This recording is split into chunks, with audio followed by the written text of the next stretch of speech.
On Osrc News at 7, Governor Ayedatiwa inaugurates arbitration committee on Igboba Isinibo land dispute. Over 300 women, youth, farmers benefit from federal government Renewed Hope Initiative empowerment. House of Reps inaugurates committee on River State, reminds administrator is responsible to National Assembly. And from the foreign scene, conflicts displaces over 40 million people in Sudan.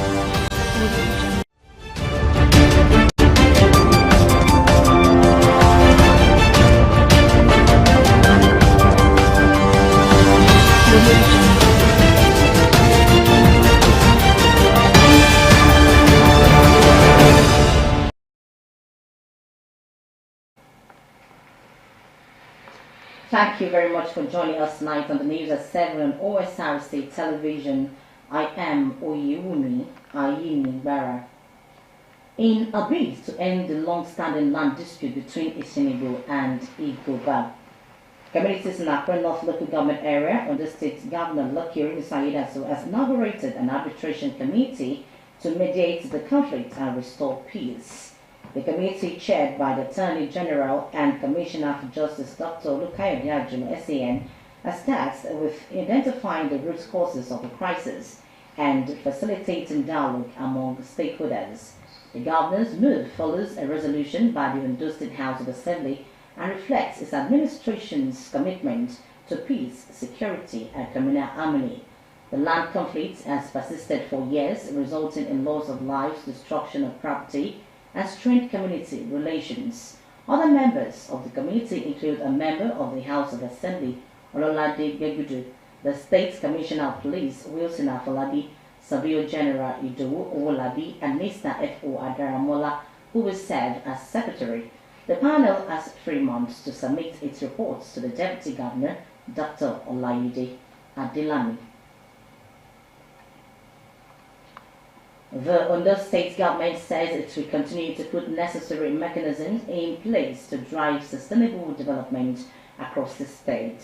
Governor Lucky Ayedatiwa, while addressing youth during an interactive session held in Accra, Ondo State capital, assured them of the commitment of his administration to the overall well-being of all.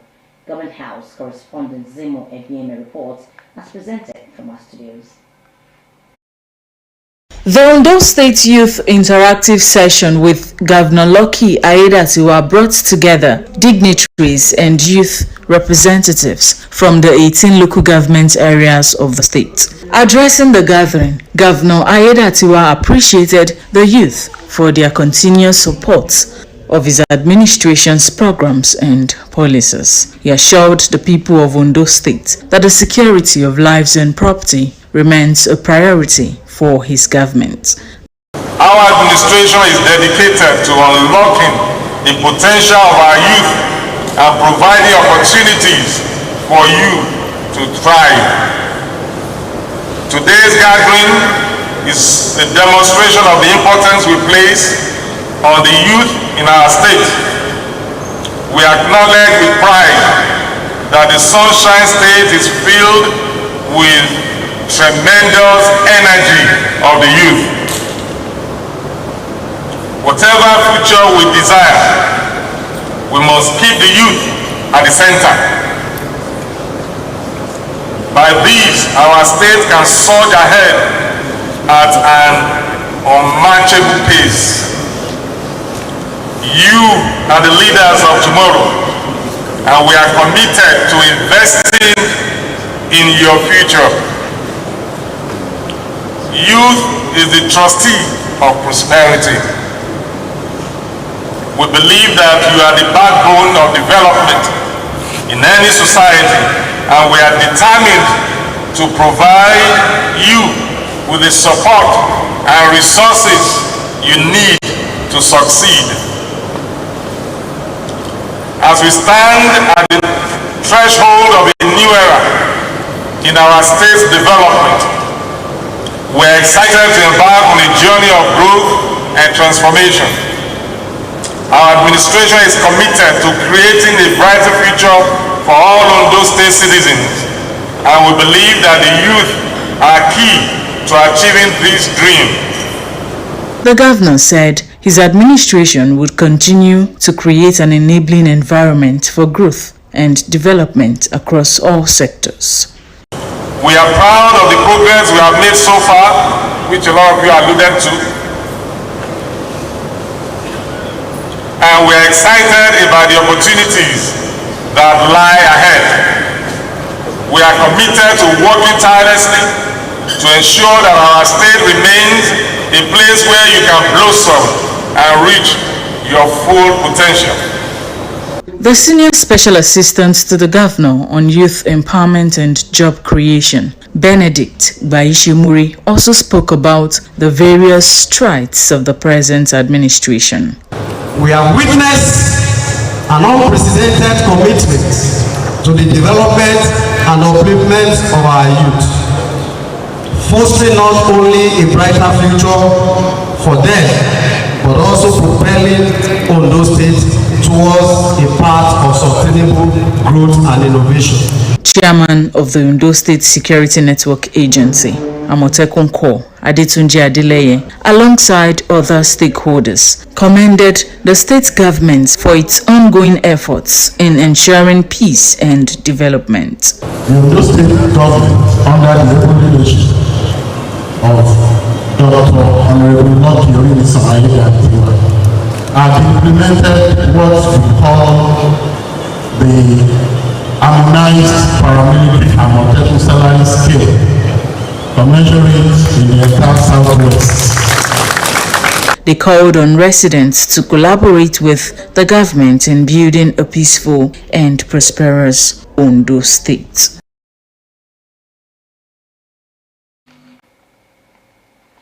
In a strategic effort to strengthen the agricultural sector and empower grassroots communities, the Renewed Hope initiative, spearheaded by the wife of the President Oluremi Tinubu, has provided support to over 300 women and youth farmers in the state.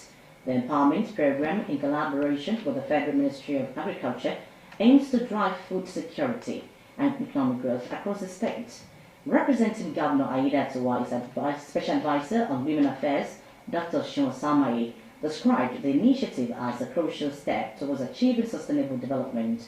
Osrc's Abidemi Akerutoye has the details. Agricultural production remains a cornerstone of economic growth and self-reliance. In a bid to boost productivity and output, empower communities, raise incomes, and encourage sustainable practices, the Renewed Hope initiative by the wife of the President, Oluremi Tinubu, has provided women and young farmers in the state with agricultural equipment, tools, and other essential support. The goal is to promote self-reliance and stimulate growth within the agricultural sector. At the event, Ondo State Governor Lucky Aiyedatiwa, represented by Special Advisor on Women Affairs Seun Osamaye, said the objective of the program is to empower farmers in the state.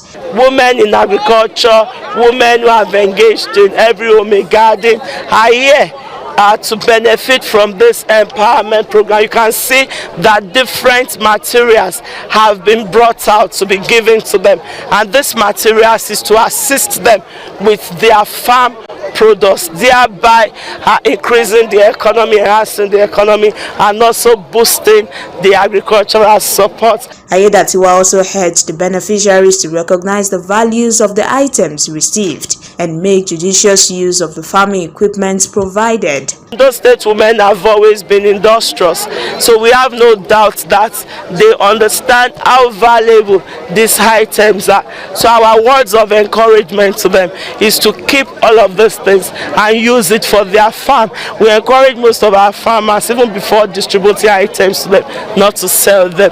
In fact, we keep a tab on them to ensure they make judicious use of all these items that have been donated by Her Excellency under the Renewed Hope initiative. The chairman of the Ondo State Waste Management Board, Mrs. Yinka Alabi, said the equipment will significantly enhance food production and improve livelihood across the state. In no distant time, food prices will drop very drastically, because where you see our women producing plenty food and the youth let's get back to the farm, because it's a time for us to start growing what we eat. So it's a good one for us, and this is a great assistance. So with this one now, you can be sure that things will get better and better. Beneficiaries expressed gratitude for the support, noting its expected positive impact on the family activities and overall economic well-being. They help us in carrying inputs and produce from one point to the other. The wheelbarrow will be used, it's everything. The knapsack is for spraying, so herbicides, fungicides, and pesticides is very useful for our women. From the wife of the president, Senator Oluremi Tinubu, we really appreciate her a lot for being there for us to assist to boost our farming projects. The Renewed Hope initiative, spearheaded by Senator Oluremi Tinubu, is poised to make a lasting difference through a strategic empowerment programs. A significant milestone is expected on Thursday as the wife of the president visits Ondo State to further empower women, this time in textile production, thereby expanding the reach and impact of the initiative. You're still watching Osrc News at 7. After the break, House of Reps inaugurates Committee of River State. Reminds Administrator is responsible to National Assembly. Please, to rejoin us then.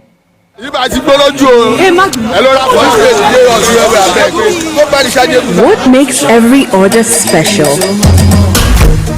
Their ability to make old situations a lot better? Or is the memories they help us create? It's the joy each order brings. We know this, and that's why for whatever life needs you may have, Jumia is here for you. Download the Jumia app now. Jumia, joy delivered.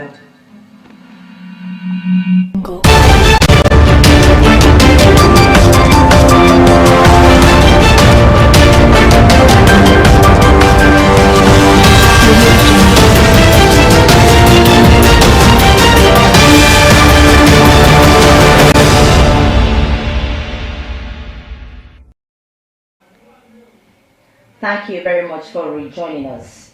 You can watch us live on our website www.osrc.ng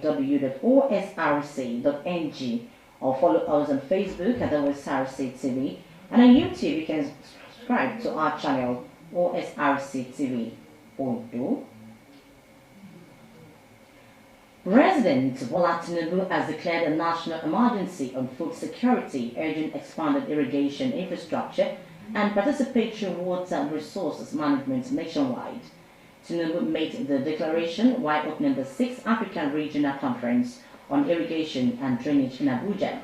Represented by the Secretary to the Government of the Federation, George Akume, he urged African nations to adopt innovative strategies in addressing the continent's irrigation and water management challenges.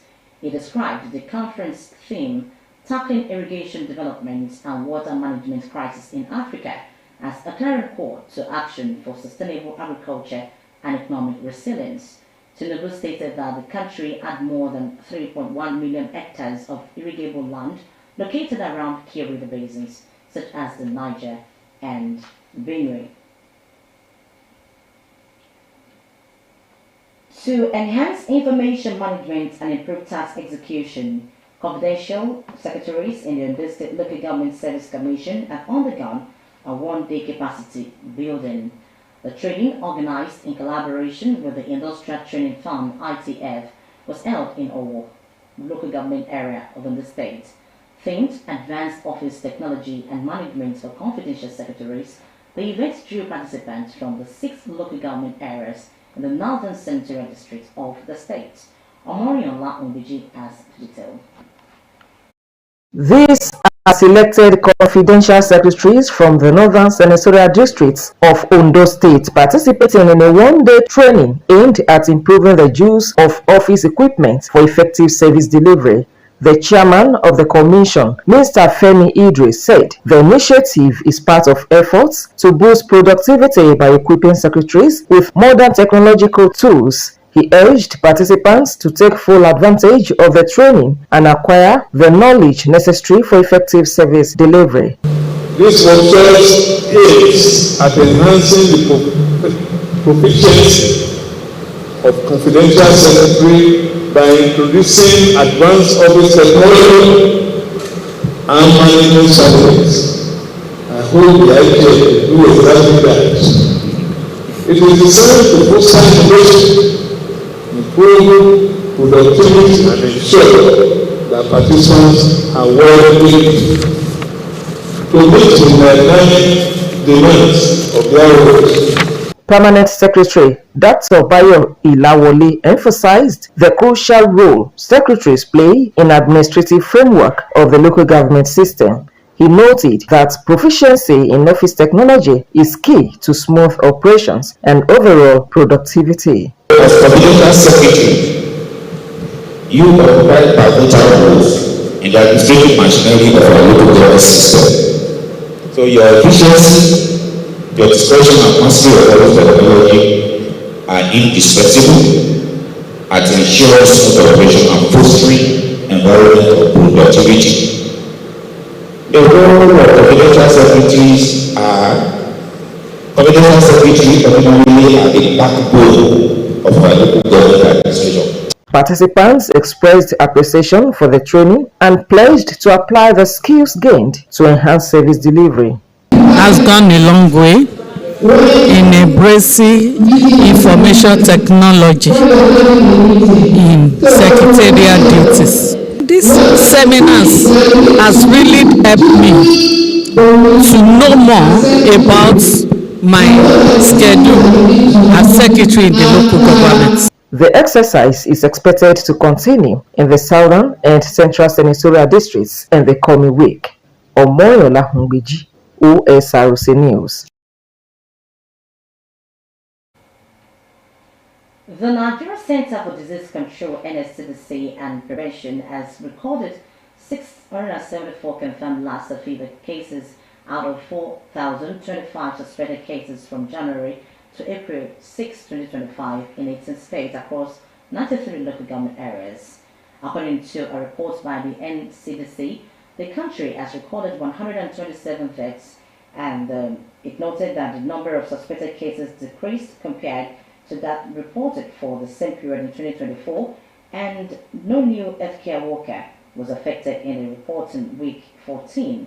It added that the National Lassa Fever Multi-Partner Multi-Sectorial Incident Management System has been activated to coordinate the response activities at all levels.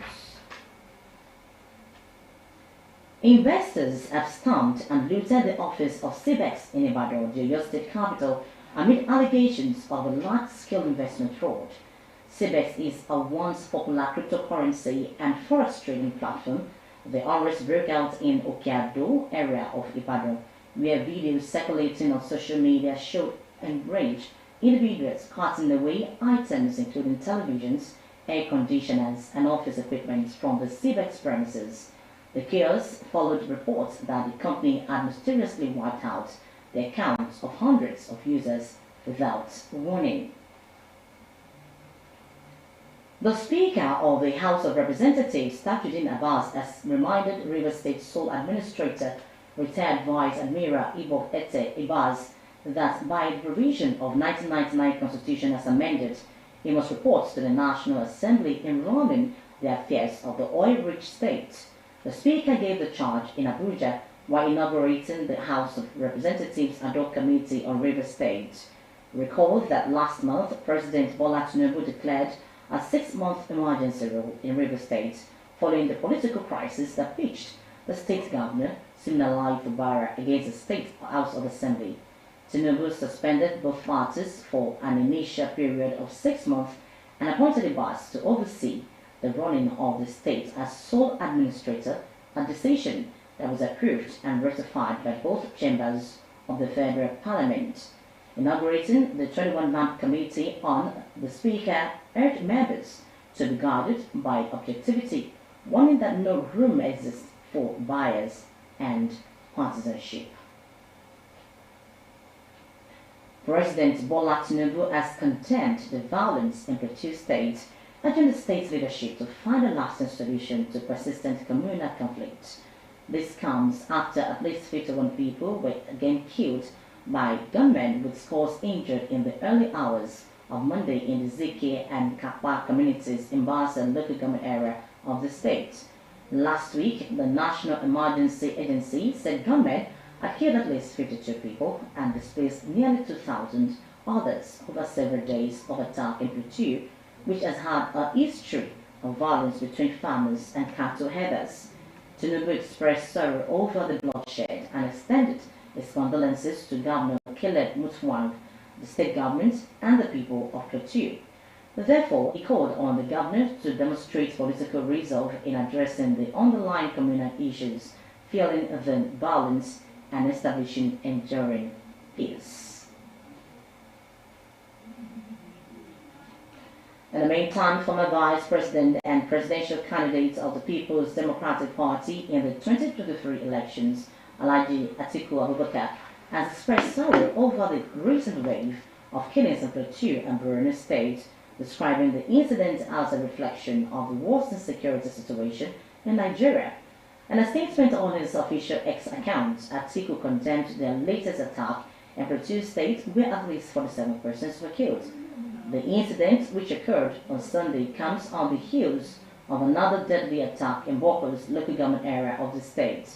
The former vice president laid blame for the incident on the federal government, accusing President Tinubu of failing to uphold the primary responsibility of protecting lives and property. Meanwhile, the Northern Youth Council of Nigeria has condemned the recent wave of violence in Plateau State, calling on the federal government to take immediate and decisive action to halt the crisis. In a statement issued in Kaduna, the council expressed alarm and distress over this tragic pattern of bloodshed that has devastated communities and robbed families of loved ones in Plateau State.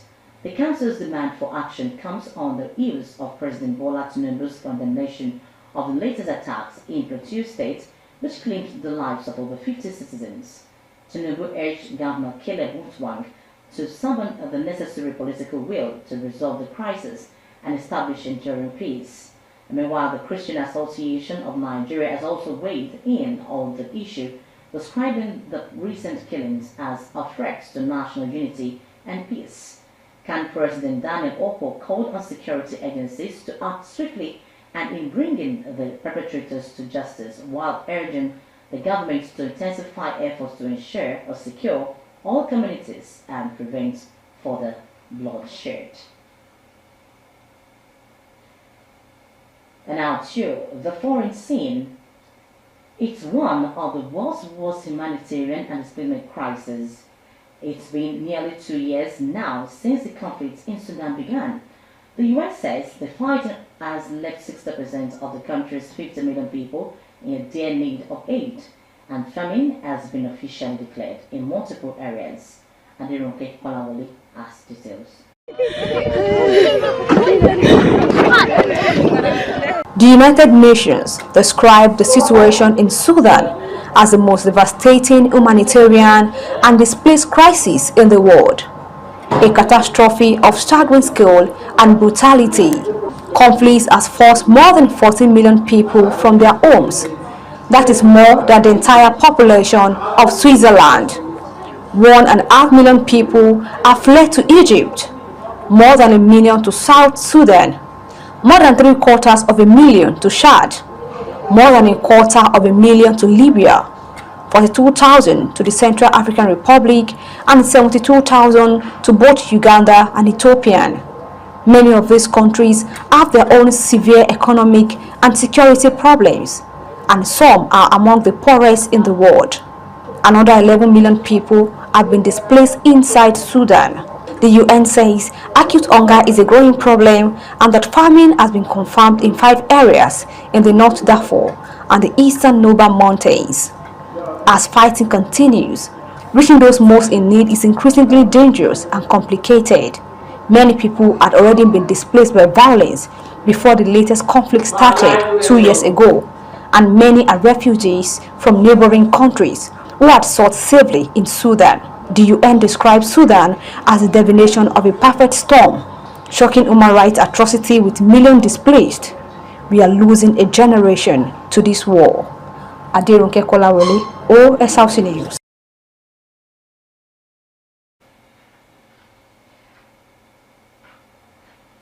Civilian casualties in Ukraine have risen sharply in recent months, with UN figures showing a 50% increase in March alone as Russian attacks intensified.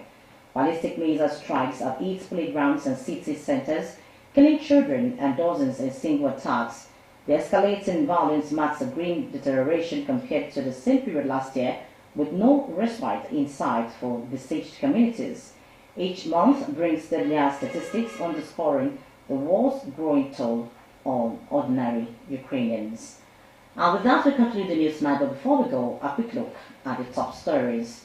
We told you that in a bid to end the long-standing land dispute between Ishinigbo and Igoba communities in Akure North local government area, Ondo State Governor Lucky Aiyedatiwa has inaugurated an arbitration committee to mediate the conflict and restore peace.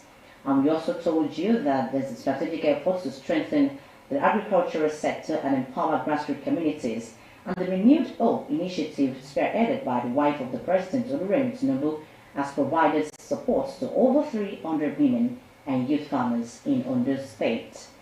And we also brought you the news that the Speaker of the House of Representatives, Tajuddin Abbas, has reminded Rivers State Sole Administrator, retired Vice Admiral Ibob Eket Ibas, that by provision of the 1999 Constitution as amended, he must report to the National Assembly in running the affairs of the oil-rich states. And finally, from the foreign scene, we told you that conflict has displaced over 40 million people in Sudan. And that's the news tonight. Thank you very much for watching. Good evening.